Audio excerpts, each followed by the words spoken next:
ফরিদপুরের সদরপুরে ক্ষুদ্র ও প্রান্তিক কৃষকদের মাঝে বিনামূল্যে বীজ ও ফলজ গাছের চারা বিতরণ করা হয়েছে। ফসল উৎপাদন বৃদ্ধি ও কৃষকদের প্রণোদনা সহায়তার অংশ হিসেবে এ কর্মসূচি বাস্তবায়ন করা হয়।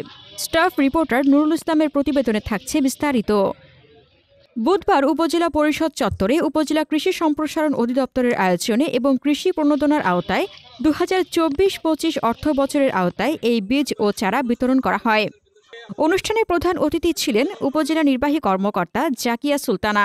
সভাপতিত্ব করেন উপজেলা কৃষি কর্মকর্তা নিটুল রায়। অনুষ্ঠানে আরও উপস্থিত ছিলেন উপজেলা সমাজসেবা কর্মকর্তা Kazi Shamim Ahmed, fire service station incharge Ramendranath Chowdhury, যুব উন্নয়ন কর্মকর্তা আকলিমা বেগম, মাধ্যমিক শিক্ষা কর্মকর্তা মোফাজ্জেল হোসেন, বাংলাদেশ প্রেস ক্লাব সদরপুর শাখার সভাপতি শিমুল তালুকদার, সাধারণ সম্পাদক রাজীব হোসেন সহ বিভিন্ন সরকারি দপ্তরের কর্মকর্তা ও গণমাধ্যম কর্মীরা। এই উদ্যোগের মাধ্যমে কৃষকদের উৎপাদন বৃদ্ধি ও অর্থনৈতিক স্বাবলম্বিতা অর্জনে সহায়তা করবে বলে আশাবাদ ব্যক্ত করেন বক্তারা। হাসনাতুজ্জাহান হিমু, দৈনিক খোলা চোখ।